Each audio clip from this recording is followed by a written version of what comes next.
The broke kid put up a fishing sign by the deep, still water, getting laughed out of town by the whole fishing community who thought he was nuts. But when the Asian record holder used heavy-duty braided line and a titanium rod holder, only to get spooled by a terrifying monster in just 3 seconds. He and his chair were almost dragged into the 260-foot abyss, instantly shutting up all the haters. Just 2 weeks ago, Tran Tuqua was dead broke, brutally kicked off a stinking, polluted pond by a greedy landlord. Jealous of the massive profits, the fat landlord tossed him $8 grand in compensation and brought his goons to force the kid out. The idiot thought it was a feng shui gold mine, totally clueless that the real secret was in a bottle of magic bait. Before this, Tuqua had let Old Lai, an angler notorious for getting skunked, try out his top secret, family heirloom bait. In the blink of an eye, the old man reeled in a massive 18-pound carp, leaving everyone staring in absolute shock. Word spread like wildfire and people rushed in to throw their money at him, turning the crappy pond into a massive cash cow. Seeing the easy money, the shameless landlord, Bong Duk Fat, showed up, using feng shui as an excuse to kick the kid out and steal his business.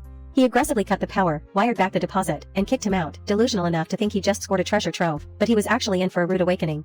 The kid didn't even get mad, he just calmly packed his gear and walked away. He knew damn well that without his magic liquid, that pond would turn back into a stinking mud hole in no time. Back home, his sick father tried to pull out his own four to save money, feeling like an endless burden dragging the family down. Tuqua hugged his dad tight and swore he didn't give up the pond out of fear, but to let that fat slob taste absolute despair. Just when things looked bleakest, a flashy supercar rolled up. It turned out to be the billionaire the kid had risked his life to save last year. The billionaire offered him control of a massive, 500-acre deep-water reservoir, which had been abandoned due to rumors of a giant lake monster. Lurking at the bottom of the still lake were dark shadows the size of pickup trucks, beasts that had once savagely shredded a construction crew's equipment. Tuqua decided to go big, dumping highly concentrated bait straight into the abyss to trigger hypergrowth and awaken the monster's bloodthirsty instincts. Old Lai cast his line to test the waters and was immediately dragged across the ground like he'd hooked onto a speeding armored truck. 7 days later, they launched a nationwide challenge. Tickets were 10 grand a day, with a cool 1 million bounty for anyone who could catch a monster. Meanwhile, back at the old pond, the anglers were getting completely skunked and started cursing up a storm when they realized the bottom was just stinking black mud. The greedy landlord finally paid the price as the furious mob beat the absolute crap out of him, leaving him flat on his face in the filthy mud. Back at the deep reservoir, a bunch of filthy rich tycoons were throwing money around like it was nothing, casting their lines in a historically chaotic scene. But against the insane power of the lake monsters, custom rods worth a literal fortune were snapped into pieces like dry twigs in a matter of seconds. Even with their gear destroyed, nobody complained, they were totally bloodshot and just kept blindly throwing money at the chance to conquer these freaks of nature. With a massive stack of cold hard cash in hand, Tuqua rushed straight to the hospital, paid off all the bills, and moved his dad into a top-tier VIP suite.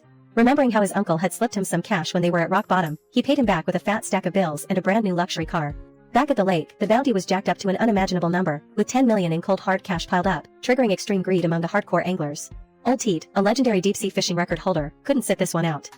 He dropped 50 grand on a super concentrated bait block to go head-to-head with death. The second the bait hit the bottom, a dark shadow tore through the water, ripping away with the terrifying force of a runaway nuclear submarine. The drag was so insanely heavy that his reel started smoking. He braced himself for dear life, but was still yanked straight into the water amidst panicked screaming. Seeing the situation spiraling out of control, the billionaire had to step in himself, firing up a massive industrial winch normally used for hauling cargo ships. The extreme pressure pushed everyone to their absolute limits. The water turned white, and the silhouette of a colossal, armored beast finally broke the turbulent surface. The prehistoric, 2,000-pound monster thrashed helplessly from the crane, officially setting an epic, unprecedented world record. The paperwork was fast-tracked, and the two of them officially partnered up, cementing a legendary legacy that would be talked about for generations.